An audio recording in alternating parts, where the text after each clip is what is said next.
El Día de Muertos es una celebración tradicional mexicana, de origen indígena, cuya intención es honrar a los difuntos el día 2 de noviembre. Esta celebración comienza el 1 de noviembre y coincide con las celebraciones católicas del Día de los Fieles Difuntos y Todos los Santos. Los orígenes de la celebración del Día de Muertos en México se dieron antes de la llegada de los españoles. Las celebraciones fueron presididas por la diosa azteca Mictecacihuatl, conocida como la Dama de la Muerte y esposa de Mictlantecutli, el señor de la Tierra de los Muertos.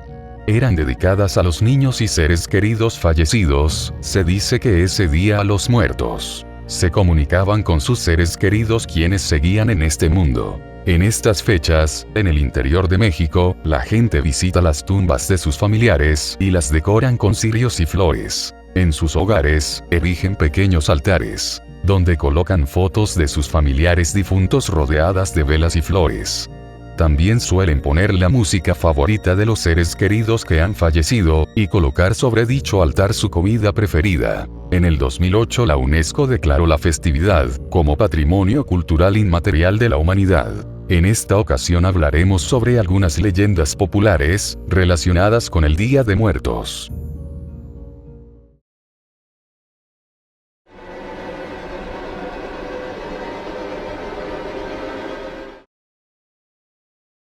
La leyenda de los muertos de Xochimilco. Cuenta la leyenda que cada año, al llegar el 1 de noviembre, de manera especial, al sonar las campanas de las iglesias cercanas, a las 12 de la noche, las almas de los difuntos cruzan la zona de Xochimilco, en la Ciudad de México, iniciando su camino a los poblados cercanos al lago de Xochimilco, donde habitan sus seres queridos. Dice la tradición que al día siguiente, en la mañana, después del culto otorgado, en el que a los muertos se les ofrece simbólicamente comida, bebida e incluso música, y una vez apagadas las velas que los recuerdan, las almas de los difuntos se retiran al repicar las campanas. Se dice que el sonido de las campanas indica a las almas el camino correcto que deben seguir para llegar a los poblados. Primero salen de sus sepulcros, se reúnen y se distribuyen en las moradas que habitaban cuando estaban vivos, y después se reúnen nuevamente para dirigirse al panteón.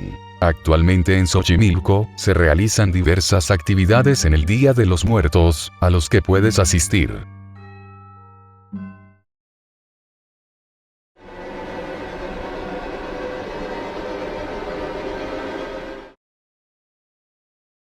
El desfile del Día de los Muertos. Cuenta la leyenda que hace muchos años, en un pueblo del estado de Hidalgo, en la época que existían grandes haciendas, donde los habitantes de la región dedicaban su vida trabajando en ellas, existía un matrimonio de campesinos. La señora creía firmemente que en el Día de Muertos, sus familiares venían del más allá y compartían lo que les ofrecían en su altar. Pero su marido era una persona que nunca creía en eso. Decía que eran inventos de los comerciantes, para vender más mercancía. Cuentan que en los días cercanos al 2 de noviembre, la señora le pidió dinero a su marido para poner su altar de muertos. El señor, necio en sus creencias, le dijo que no gastaba su dinero en eso, que si ella quería, buscara el dinero de donde quisiera. Por lo que la señora decidió ir al monte y cortar unos ocotes, para prenderlos, simulando unas veladoras. Y cortó del campo unos quelites, que guisó con tomates.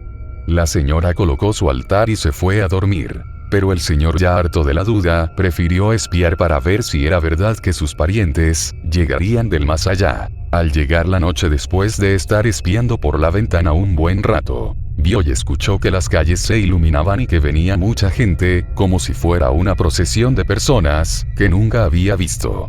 Al frente venían personas que cargaban comida exquisita, llevaban veladoras grandes, calabazas, mole, y muchos guisos. Conforme avanzaba la fila, venían personas con comidas de menor esplendor, y hasta atrás el señor logró ver a sus parientes, que con trabajo venían alumbrándose con unos ocotes, y comiendo unos pocos quelites. En ese momento, el señor quedó traumado del susto. Dicen que al día siguiente solo logró decirle a su mujer que tomara el dinero necesario para poner su altar, y momentos más tarde cayó muerto.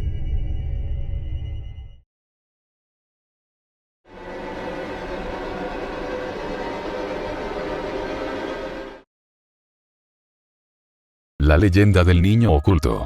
Cuenta la leyenda que en algún lugar de México, en la noche que va del 1 al 2 de noviembre, un niño vagaba muy tarde por las casas de un vecindario, pidiendo dulces. Un vecino, alarmado por la presencia del niño en un sitio muy inseguro y acercándose la madrugada, le dijo desde su ventana que se fuera a su casa. Pero el niño insistió: necesito dulces para llevárselos a mi amigo, que está allá, en su casa, y no puede salir. El hombre miró en dirección a la mano del niño, que señalaba una casa cercana, y le dijo: no digas tonterías, esa casa ha estado abandonada por años. El niño, a pesar de eso, insistía y afirmaba que debía regresar con dulces para su amigo, ya que éste no podía traspasar la puerta. Finalmente, queriendo demostrarle al pequeño que sufría de un exceso de imaginación, el hombre salió a la calle y se ofreció a acompañarlo hasta aquella casa. Al llegar, el hombre notó una atmósfera extraña, como si la casa, que había estado deshabitada por años, albergara ahora alguna presencia. El niño señaló una pesada puerta de hierro con barrotes. No había nadie. El hombre se acercó para mostrarle que estaban solos. Cuando de pronto, en la oscuridad, emergió la figura, pálida y casi transparente, de un niño de corta edad, con la mano extendida, como en espera de recibir un regalo.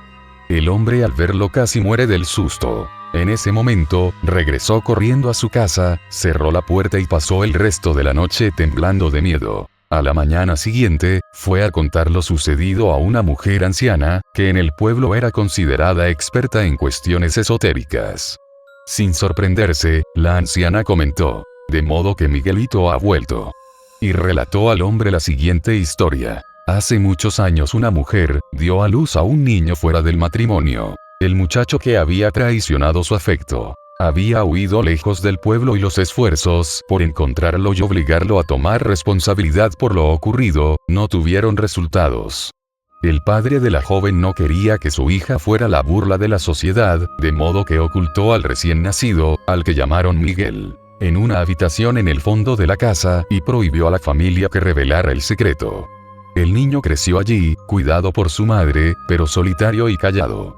A los pocos años, la joven falleció. Algunos dicen que ella se quitó la vida. El abuelo de Miguel enloqueció de dolor y huyó con el resto de la familia, abandonando la casa.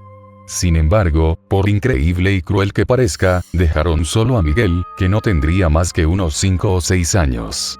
Desde el fondo de la casa nadie escuchó sus gritos que pedían auxilio. Y es posible que haya muerto lentamente de hambre. Su fantasma habita ahora la casa, agregó la mujer anciana, y se aparece a los niños del vecindario que se acercan para pedirles algo de comida, que en vida le fuera negada. Se hace visible durante la festividad del Día de los Muertos, quizás porque su muerte coincidió con esta fecha, o tal vez la abundancia de la comida y alegría atraen al espíritu del niño.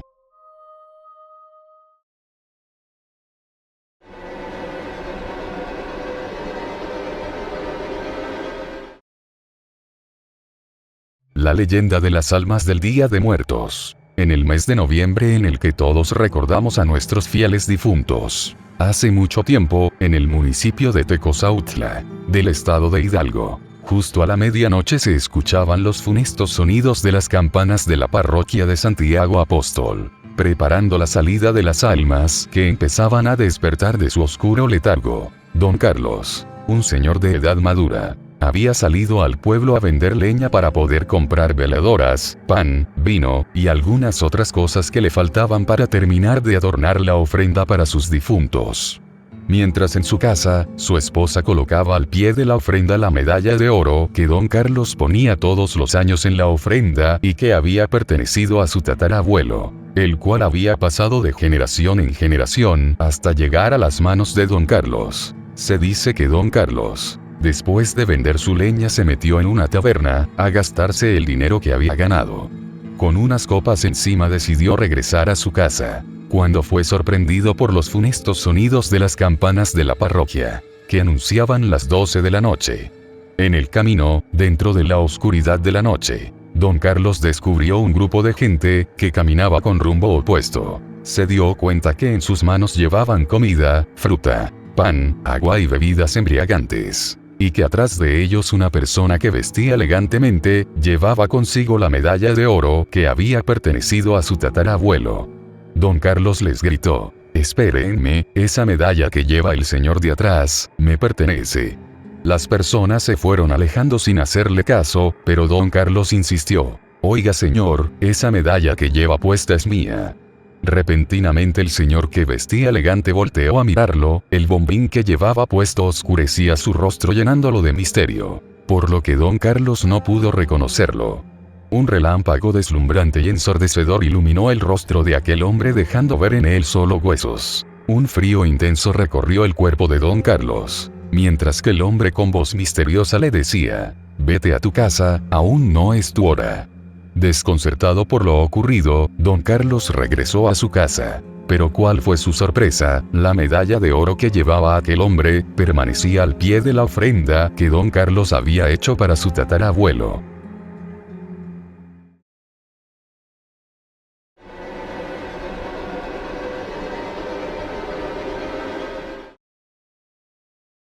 La rosa del Día de Muertos. Era el 2 de noviembre del año de 1956. Las campanas de los templos sonaban con lúgubre clamor, llamando a las personas, a las actividades del Día de los Muertos. Por las calles de la ciudad de Durango, transitaban personas cargando coronas de flores naturales y artificiales, para llevarlas como ofrenda a la tumba de sus seres queridos. Cuenta la leyenda, que el Panteón de Oriente, el más antiguo de la ciudad, a temprana hora del día 2 de noviembre, se vistió de color amarillo, cubierto en todos sus rincones por la tradicional flor de cempasúchil, que es tan mexicana y del mes de noviembre, por lo que la asociamos con el ritual a la muerte en el Día de Muertos. En el interior del cementerio, se respiraba la paz de los sepulcros. A pesar de la numerosa concurrencia, quienes con respeto y veneración, quitaban la hierba seca de las sepulturas, las lavaban y pintaban en homenaje a los muertos, que descansan para siempre en ellas. Fuera del cementerio, todo era algarabía mundana, el dinero acaparaba el interés de los comerciantes, quienes lanzaban gritos ofreciendo coronas de papel, ramos de flores baratas, pan de muerto, calaveras de azúcar, gordas con chile, carne asada, naranjas, cañas, cacahuates y también juguetes y prendas de vestir. Los periodistas aprovecharon el día para escribir sus versos, a los que llaman calaveras, y en ellos criticar al gobierno, al comercio y a la carencia de la población. La joven Rosario, en su casa se acordó de su novio que había fallecido, quien se llamaba Joel, el joven abogado que había perdido la vida en un accidente automovilístico, el día 2 de febrero de ese año, día de la Candelaria, y que en ese día, cumplía 9 meses de haber iniciado el viaje sin regreso. Se acordó también que ella y Joel se habían conocido, como estudiantes en la escuela secundaria número 6. Después el muchacho se le declaró en un baile estudiantil y se amaron mucho, con la fuerza y el fuego del primer amor, característico de la adolescencia, donde la pureza y la sinceridad en el amor lo domina todo. Cuando ella decidió estudiar la carrera comercial, en la Academia Mercantil Pedro Chávez, y Joel estudiaba preparatoria, para posteriormente estudiar Derecho en la universidad, en ese tiempo nunca dejaron de amarse. Muchas horas pasaron juntos contándose sus penas, alegrías y sufrimientos que los unían fuertemente. Recordó con melancolía los besos apasionantes de amor, donde se juraron amor eterno. Se estremeció dentro de aquel mar de recuerdos, al recordar que se habían jurado no ser de nadie más. Escuchó un soplo helado en su oído y la voz del muchacho que le decía: «Chayo, ¿qué pasó? Me prometiste ser siempre mía y ahora andas con Enrique». La muchacha reaccionó bruscamente, miró al buró de su recámara y tomó de aquel florero una hermosa rosa, roja artificial de tela, que Joel le había regalado unos días antes del accidente. Pensó regresársela, porque ella ya no quería recuerdos de su novio muerto. Le había correspondido a Enrique, otro muchacho, que también era muy bueno. La tomó en sus manos y salió corriendo, porque la familia dentro del automóvil, solamente a ella la esperaban para dirigirse al Panteón de Oriente, a visitar las tumbas de sus seres queridos. Entraron al cementerio cargados con flores de cempasúchil, visitaron varias tumbas de diversos familiares, y en todas depositaron la ofrenda del amor y del recuerdo que se entrega con respeto a los que ya se fueron y nunca volverán. Rosario, cuando lo consideró oportuno, con cautela y disimulo se separó de la comitiva familiar, y llegó a la tumba de Joel, la cual estaba triste, llena de hierba seca, empolvada y sin muestras de que alguien la hubiera visitado antes. Como escondiendo su intención, se santiguó frente a ella y sobre la piedra de granito puso la rosa roja. No pudo llorar, porque no sintió ganas de hacerlo, ya que las lágrimas son el privilegio del ser humano, con las cuales se da a conocer el mensaje del corazón. Son el testimonio del dolor y la manifestación de la sinceridad. Tampoco pudo besar con sus labios la tumba fría de Joel, como lo había hecho otras veces, porque sintió que no debía hacerlo. Una fuerza extraña le recordó que alguna vez le había jurado al muchacho seguir amándolo después de muerto, y por debilidad humana había roto el juramento. Volvió a sentir la presencia fría de Joel, que le reclamaba. «Chayo, ¿qué pasó? Me prometiste ser siempre mía y ahora andas con Enrique». La muchacha se incorporó al grupo y cuando una de sus hermanas le preguntó, «¿Fuiste a visitar la tumba de Joel?», con desgano contestó, «Los muertos a la sepultura y los vivos a la travesura». Después de disfrutar de las golosinas y la comida, la familia regresó a su casa a eso de las 3 de la tarde.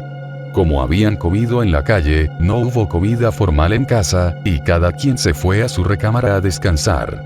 Cuando Rosario se acercó al buró, se percató que en el florero estaba la rosa roja. Un sentimiento de pavor invadió a su ser, que la hizo dudar de lo que había hecho, y quiso pensar que no había llevado la flor al panteón, en la tumba de Joel, que todo había sido solamente intención. Preocupada por el suceso, tomó la rosa y salió de casa sin decir a dónde se dirigía. Llegó al panteón y colocó la rosa sobre la tumba de Joel. Al mirar que no había ninguna otra flor, se conformó pensando que lo de ese día en la mañana había sido solo la intención acompañada de un olvido. Sintió la misma sensación, una sombra invisible y fría que le decía al oído, «Chayo, ¿qué pasó? Me prometiste ser siempre mía y ahora andas con Enrique». Se puso triste al reconocer que había fallado a su juramento, pero se consoló al reconocer que ella era joven, guapa y bien formada. Tenía derecho a ser feliz y debía hacer algo por conseguirlo. Salió del panteón en punto de las 5 de la tarde, y por casualidad se encontró a Enrique entre la multitud y se fueron a tomar helados y hacer planes para su próximo matrimonio. El tiempo pasó y la tarde se consumió como el encanto que se esfuma. La muchacha regresó a su casa y al ingresar a su recámara, encontró la rosa roja en su florero. Un grito de pavor y de histeria sacudió a la muchacha completamente, y tomando la flor de su lugar con miedo, coraje y desprecio, la arrojó por la ventana al centro de la calle. Asustada por lo que pasaba, decidió contárselo a su familia, quienes para calmar los nervios de la muchacha, le dieron un sedante y la acostaron en la recámara de su madre. Por la acción del medicamento, la muchacha se quedó profundamente dormida y al amanecer, cuando tuvo que entrar a su habitación para prepararse e incorporarse a su trabajo, grande fue su sorpresa al mirar que la rosa estaba en el florero. Otro grito de pavor e histeria llenó la habitación que trajo la presencia de la familia, al mismo tiempo que la muchacha fuera de sí, tomó la flor, le cortó los pétalos uno a uno, los aplastó con sus manos y lo depositó en el cesto de la basura. La madre de la chica llamó al médico, quien le diagnosticó desequilibrio nervioso por angustia. Le volvió a recetar sedantes y la muchacha se quedó dormida. Avanzada la tarde, Rosario se levantó y al ingresar nuevamente a su habitación, encontró la rosa roja en el florero. Un grito de angustia sacudió la casa y la muchacha cayó muerta, como fulminada por un rayo. Un paro cardíaco cortó la existencia de Rosario, cuando apenas llegaba a los 22 años de edad. Su madre, con abnegación y dolor, tomó la rosa roja del florero y la colocó sobre el pecho de la muchacha fallecida, quien se la llevó al más allá, donde posiblemente se unió con Joel para siempre. Lo que se narra sucedió en la ciudad de Durango, los días 2 y 3 de noviembre del año de 1956. Los vigilantes y trabajadores del Panteón de Oriente dicen que en el mes de noviembre de cada año, al llegar la tarde, cuando la hora del crepúsculo nos hace dialogar con el recuerdo, miran pasear por los andadores del cementerio a una mujer joven, vestida de negro, que carga una rosa roja en las manos. Deambula entre las tumbas y luego desaparece. Todo hace suponer que es Rosario, que carga en sus manos la rosa roja, que un día de muertos pretendió devolverle a Joel, para disolver el juramento roto.